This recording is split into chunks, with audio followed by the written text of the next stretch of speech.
ഡൽഹിയിലുള്ള പത്രപ്രവർത്തകരെ ഒരു പത്രസമ്മേളനത്തിൽ ഇതുപോലെ ആദ്യമായിട്ടാണ് നമ്മൾ കാണുന്നത്. CCക്ക് വരുമ്പോഴും PBക്ക് വരുമ്പോഴും ഒക്കെ പത്രക്കാരുമായിട്ട് കേരള ഹൗസിൻ്റെ ഇടനാഴിയിലും ചിലപ്പോൾ സെൻട്രൽ കമ്മിറ്റി ഓഫീസിൻ്റെ മുമ്പിലുമൊക്കെ പ്രതികരണങ്ങൾ എന്ന രീതിയിൽ സംസാരിക്കാറുണ്ടെങ്കിലും ഒരു പത്രസമ്മേളനം ആദ്യമായിട്ടാണ് ഇവിടെ ഇപ്പോൾ സംഘടിപ്പിച്ചിട്ടുള്ളത്. കേരളത്തിലെ പാർട്ടിയെയും സർക്കാരിനെയും തകർക്കുന്നതിനായി കഴിഞ്ഞ കുറേ കാലമായി വലതുപക്ഷ രാഷ്ട്രീയ ശക്തികളും അവർക്ക് അനുകൂലമായി എഴുതിക്കൊണ്ടിരിക്കുന്ന വാർത്താമാധ്യമങ്ങളും പ്രചരിപ്പിക്കുന്ന സംവിധാനങ്ങളും പ്രചരണം നടത്തി വരികയാണ്.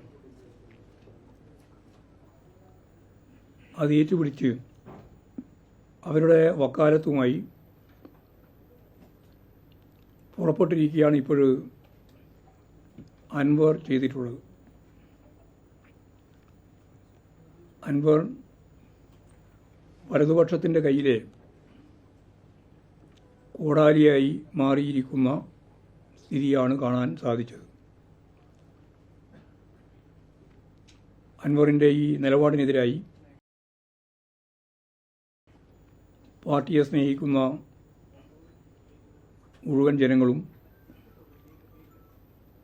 പാർട്ടി സഖാക്കളുമാകെ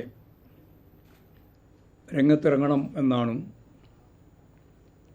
ആദ്യം തന്നെ ചൂണ്ടിക്കാണിക്കാനുള്ളത്. അൻവറിൻ്റെ നിലപാടുകളും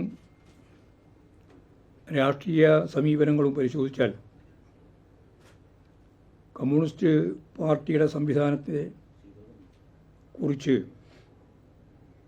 അയാൾക്ക് കാര്യമായി ധാരണയില്ല എന്ന് വ്യക്തമാകും. ഇടതുപക്ഷ ജനാധിപത്യ മുന്നണിയുടെ പിന്തുണയോടെ സ്വതന്ത്രനായി മത്സരിച്ച് വിജയിച്ച PV അൻവർ നടത്തിയ അവസാനത്തെ പത്രസമ്മേളനത്തിൽ വലിയ രീതിയിലുള്ള പ്രചരണം സംഘടിപ്പിച്ചത് നമുക്കറിയുന്നതുപോലെ സ്വതന്ത്രനായി മത്സരിച്ച് ജയിച്ചതിന് ശേഷം അദ്ദേഹം ഏതെല്ലാം കാര്യങ്ങളാണോ ശരിയായി വിശദീകരിച്ചത് അതിനെല്ലാം എതിരായിട്ടാണ്. അതാണ് കഴിഞ്ഞ സമ്മേളനത്തിലെ പത്രസമ്മേളനത്തിലെ ഏറ്റവും പ്രധാനപ്പെട്ട കാര്യം. അൻവർ പഴയകാല കോൺഗ്രസ് പ്രവർത്തന പാരമ്പര്യമുള്ളൊരു കുടുംബത്തിൻ്റെ അംഗമായിരുന്നു. K. കരുണാകരൻ DIC രൂപീകരിച്ച സന്ദർഭത്തിലാണ് അതിൻ്റെ ഭാഗമായി അദ്ദേഹം കോൺഗ്രസ് വിട്ടത്. DIC കോൺഗ്രസിലേക്ക് തിരിച്ചു പോയപ്പോൾ അദ്ദേഹം കോൺഗ്രസിലേക്ക് തിരിച്ചു പോയില്ല. അതിനുശേഷമാണ് അദ്ദേഹം പാർട്ടിയുമായി സഹകരിച്ച് പ്രവർത്തിക്കുന്ന നിലപാട് സ്വീകരിച്ചത്. നിലമ്പൂരിൽ സ്വതന്ത്ര സ്ഥാനാർത്ഥിയായി മത്സരിച്ച് പാർട്ടിയുടെയും ഇടതുപക്ഷ ജനാധിപത്യങ്ങളുടെയും സഹകരണത്തോടെ തിരഞ്ഞെടുപ്പിൽ അദ്ദേഹം ജയിച്ചത്. അതിനു മുമ്പ് അദ്ദേഹം ഏറനാട് മണ്ഡലത്തിൽ സ്വതന്ത്ര സ്ഥാനാർത്ഥിയായിട്ട് മത്സരിച്ചിരുന്നു. സ്വാഭാവികമായിട്ടും പരാജയപ്പെടുകയാണ് ഉണ്ടായത്. ഇത്രയും ഞാൻ പറയുന്നത് അദ്ദേഹം പാർട്ടിയുടെ സാധാരണക്കാരുടെ വികാരം ഉൾക്കൊണ്ടുകൊണ്ടാണ് പ്രവർത്തിക്കുന്നത് എന്ന പറഞ്ഞ സാഹചര്യത്തിലാണ്. അങ്ങനെ ഒരു സാഹചര്യം അദ്ദേഹത്തിനില്ല എന്നുള്ളതാണ് വസ്തുത.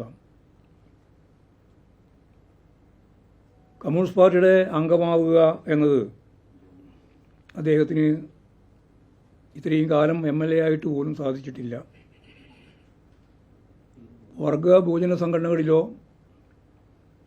അതിൻ്റെ ഭാരവാഹിയായോ അദ്ദേഹം ഇന്നേ വരെ പ്രവർത്തിച്ചിട്ടുമില്ല.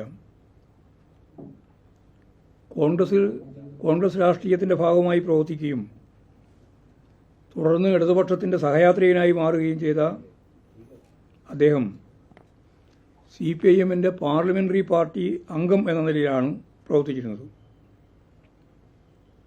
CPIMന്റെ രാഷ്ട്രീയവുമായി ബന്ധമുള്ള പ്രധാനപ്പെട്ട വേദികളിലൊന്നും അദ്ദേഹം പ്രവർത്തിച്ചിരുന്നില്ല എന്നർത്ഥം. അതുകൊണ്ട് തന്നെ പാർട്ടിയുടെ പ്രവർത്തനത്തെക്കുറിച്ചോ അതിൻ്റെ സംഘടനാപരമായ രീതിയെക്കുറിച്ചോ പാർട്ടി നയങ്ങളെക്കുറിച്ചോ വ്യക്തമായ ധാരണ അദ്ദേഹത്തിന് ഉണ്ടായിരുന്നില്ല.